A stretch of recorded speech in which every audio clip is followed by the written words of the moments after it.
Assalamualaikum warahmatullahi wabarakatuh. Waalaikumsalam warahmatullahi wabarakatuh. Bismillah, alhamdulillah, la haula wala quwata illa billah. Alhamdulillahirabbil alamin. Pada sore ini, pada salat asar, Allah Subhanahu wa taala mentakdirkan kita untuk mengamalkan olahraga sunnah, yaitu sunnah memanah. Dalam sunnah memanah ini banyak teknik, banyak cara, tapi prinsip dasarnya adalah memanah. Ada memanah dengan cara standar bow yang dipakai biasanya lomba tingkat dunia, tingkat internasional. Itu biasanya posisinya ditaruh di kiri dengan tarikan jari jemari ya. Nah, konsep yang kita pakai ini adalah standar bow. Ini yang dipakai oleh Rasulullah SAW dan para sahabatnya. Caranya banyak ya. Ada cara cara melepas anak panah. Ada yang begini, ada yang begini, ada juga begini. Nah, nanti kalian terserah, yang penting dasarnya udah bisa. Nah, nyamannya dapatnya di mana? Jadi nggak ada istilah, oh ini salah, itu salah. Sunnahnya adalah memanah. Adapun teknik bebas, selama tidak menyalahi Allah Ta'ala, Allah Rasulullah Sallallahu Alaihi Wasallam. Jangankan memanah, ya. Al-Quran aja, wahyu Allah Subhanahu Wa Ta'ala, banyak orang bikin metode. Ada metode apa?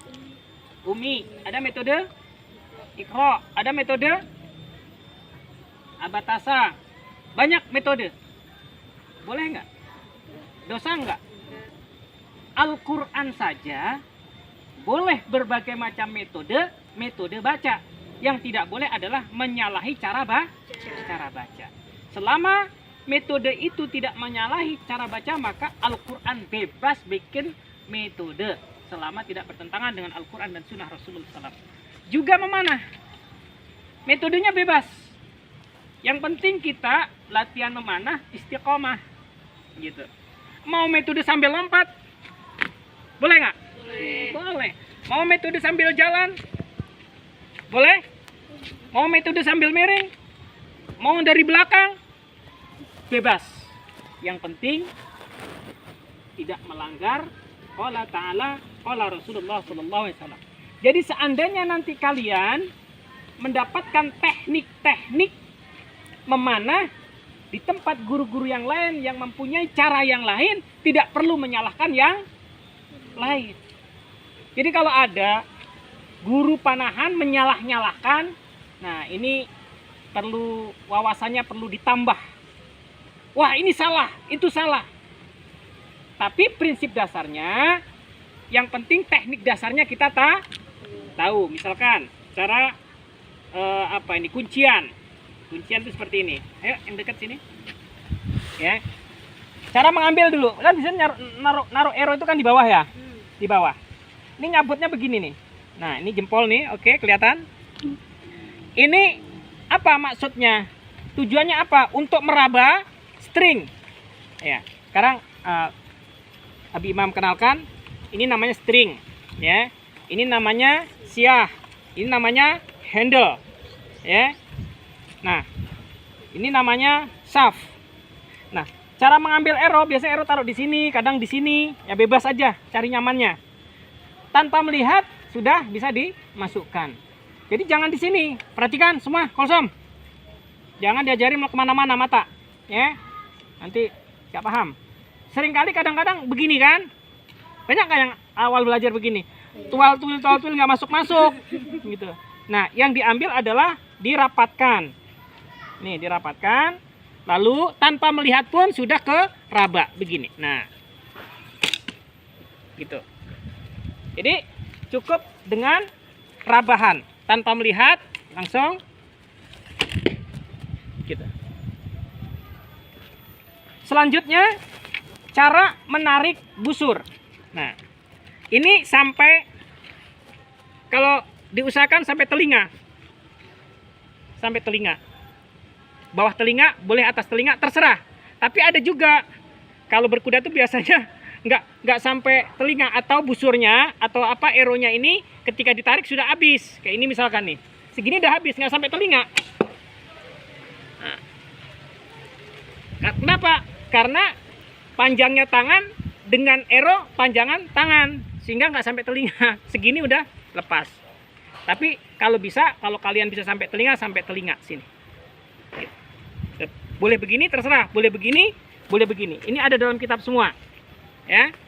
Tapi prinsip dasarnya kalian bebas mau sambil lompat.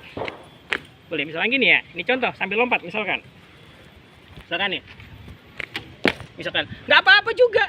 Emang dosa? Enggak. Emang melanggar qala ta'ala? Enggak. Emang melanggar qala Rasulullah? Enggak. Bahkan nanti ketika menghadapi musuh sambil lari, misalkan gini ya, kita coba ini, misalkan lari.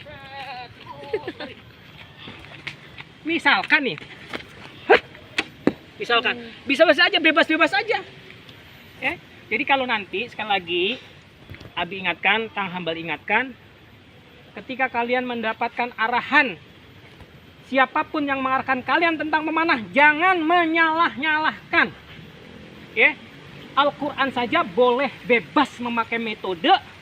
Metode itu kan buatan metode-metode baru, ada kan? Tapi dasarnya tetap ada. Dasar metode membaca Al-Quran itu kalau nggak salah Al-Baghdadi, dikembangkan, ada Iqra, ada Qiraati, ada Ummi, ada Abatasa. Ya. Begitu juga metode memanah, dasarnya ada, yang penting dasarnya kita sudah punya. Soal nanti dikembangkan mau bagaimana, itu bebas-bebas saja. Cukup dari sini, ada yang mau ditanya? Kan diambil. Ini para mujahidah, para hafizah Darul Quran Al-Muqarrabin. Namanya Kulsum siapa? Ishiraumi Kulsum. Masya Allah, namanya cakep banget ya. Ini Suraya. Suraya. Kulsum dari mana? Dari Jakarta. Dari Jakarta. Suraya Bekasi. Bekasi. Ini Siti Musyarafah. Siti Musarafah dari Depok. Depok. Aulia. Aulia dari Ulia dari Bogor. Siapa? Salimah. Salimah dari Bogor Bekasi. juga. Bekasi. Oh, Bekasi. Masya Allah, ini para mujahidah sedang latihan olahraga sunnah dan para penghafal Al-Quran di Darul Quran Al-Muqarrabin. Program menghafal Al-Quran 30 juz, pengambilan sanad Tufah, sanad Jazariyah, sanad Al-Quran, juga belajar bahasa Arab ya, bahasa Inggris. Terus apa lagi? Biasalah, standar ya, fikih, gitu-gitu ya. Tapi targetnya adalah menyelesaikan Al-Quran 30 juz. Insyaallah tetap semangat bersama Abi Imam atau Kang Hambali. Takbir! Mulai, ayo jangan dimatiin. Oke, lanjut. Ya.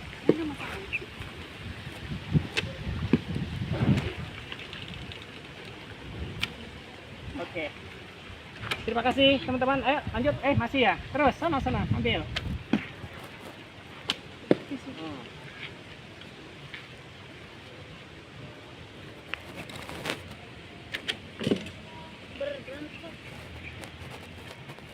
Ya.